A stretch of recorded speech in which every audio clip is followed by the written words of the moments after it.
Hello, friends. Welcome to my presentation on exploring the birth statistics of Canada. In this project, I aim to understand the changing patterns and dynamics of birth statistics in Canada. I use data supplied by Statistics Canada with an open license, and the birth database of Statistics Canada have plenty of data tables from ranging from place of residency of the mother to age of mother or marital status of mother. Here's an example for a data set I used in my analysis. This shows the total number of live births in Canada and total number of live births given by Canadian residents, and the rest is number of births given by non-residents. So this data set is the only one which is available at province level.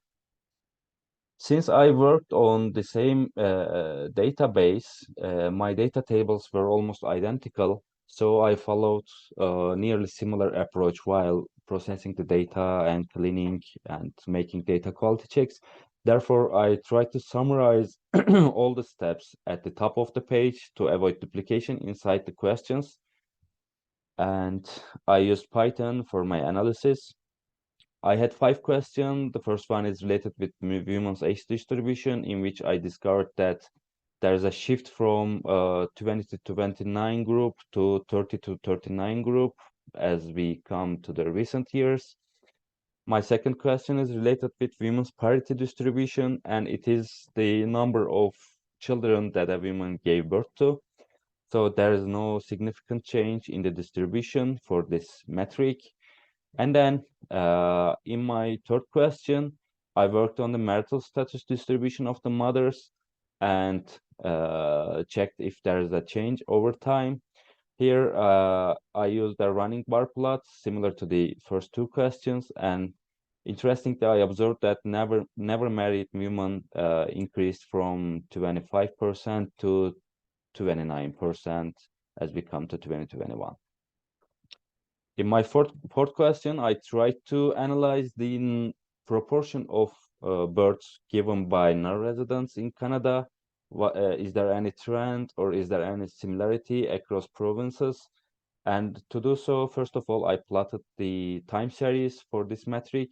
And as you can see, from 2012 to 2020, this ratio, this proportion almost tripled, which shows an increased trend in this metric.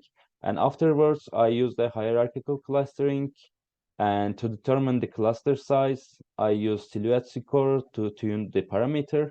And as you can see, the silhouette score shows that number of clusters, either 2 or 3, will give identical results.